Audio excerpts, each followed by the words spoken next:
अस्सलाम वालेकुम दोस्तों, फाइनली मैं रियाज़ पहुंच चुका हूं। अब मैं इस वक्त रियाज़ के अंदर हूं। काम मिला था उधर जद्दा से, मैं एक बंदे से इत्तेफाक करके आया था कि मुझे काम उसका अच्छा लग रहा था कि मैं आऊँगा काम करूँगा। कल गया था उसके पास असर के बाद, तो असर से मैंने रात 10 बजे तक उसके पास काम किया। तो दोस्तों वहाँ पर मेरा ये एक्सपीरियंस था। सबसे पहले मैं गया वहाँ पर रूम के अंदर, ठीक है। तो अभी वीडियो मैंने अपलोड कर दिया, आप पिछली वीडियो में जाकर देख सकते हो। मुझे वहाँ पर रूम के अंदर बहुत ज़्यादा कीड़े मिले, ठीक है। पिछली वीडियो में आप देख सकते हैं, मैं ऊपर आई बटन के अंदर डाल दूंगा, आपने लाजमी देखनी है।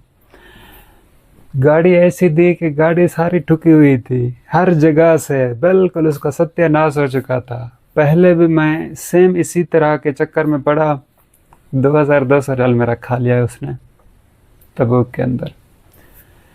अब मैंने सोचा अगर ऐसी गाड़ी दोबारा मुझे मिल गई है चलाने के लिए, अगर मैं दोबारा वही गाड़ी चलाऊंगा जिसमें इतना ज़्यादा आवाज़ आ रही थी, उसका पेट्रोल डलाना था। कल मैंने उससे पूछा ये गाड़ी डीजल है या पेट्रोल है, इतनी ज़्यादा उसके अंदर आवाज़ थी। मैंने सोचा अगर ये रास्ते में कहीं भी ख़राब हो जाएगी, कोई भी मसला होगा, इनका सिर्फ एक ही मिनिमम बात आती है और वो निकलती है, ये तुम्हारी गलती है।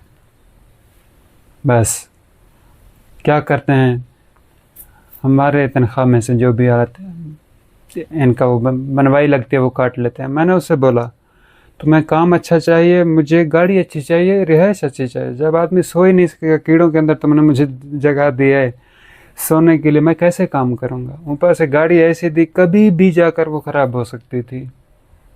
तो चाहे तनख्वाह जितनी भी अच्छी है, 200 कम लूँगा, 400 कम लूँगा, कोई जगह तो कम से कम अच्छी ढूंढ के जाऊँगा। तो वहाँ से फाइनली फिर वापस आ गया। तो ये थे मेरा पहला एक्सपीरियंस रियाज़ का अंदर सऊदी अरब में।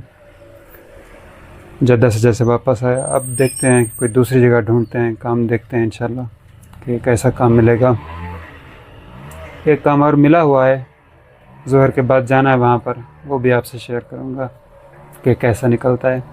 अच्छा तो अच्छा, नहीं तो फिर वहाँ से वापस आ जाएंगे। और क्या करें, यहाँ पर मसला क्या होता है, जब आदमी आता है उसके पास अगर रिहाइश नहीं होती तो फिर उसके लिए थोड़ा मसला होता है। लेकिन अल्हम्दुलिल्लाह मेरा चाचा यहाँ पर काम कर रहा है, उसके पास रूम भी है, रिहाइश भी है, तो अभी इंशाल्लाह कोई भी टेंशन नहीं होगी, काम तो इंशाल्लाह मिल ही जाएगा इंशाल्लाह। लेकिन 200 कम देखूँगा, कोई अच्छी जगह देखूँगा जहाँ पर थोड़ा सुकून भी हो और गाड़ी भी सही हो। ऐसा ना हो कि गाड़ी ख़राब हो तो ऊपर हमसे यानी वो काट लें। बाकी तो मिलता तो वही है जो इंसान के नसीब के अंदर होता है।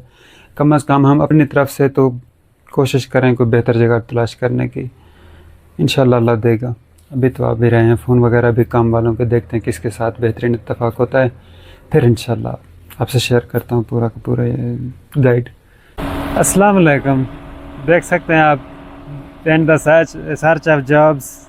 ये मेरा सामान पड़ा हुआ है, आपको दिखा देता हूँ, ठीक है। वो उधर एक हरा शापर भी है, केस है, क्या बोलेंगे, ठीक है। ये मेरा बैग है,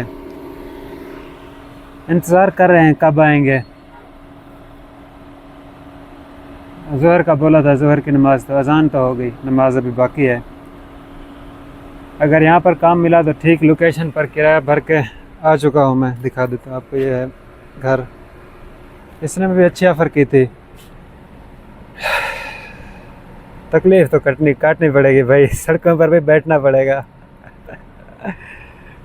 और बिल्कुल अनजान शहर है, दूसरा दिन है मेरा रियाज़ के अंदर, किसी चीज़ का कख का पता नहीं है। अल्लाह के आसरे चल रहे हैं, देखेंगे काम मिलेगा, नहीं तो फिर कुछ दूसरा रास्ता भी ढूंढेंगे इंशाल्लाह।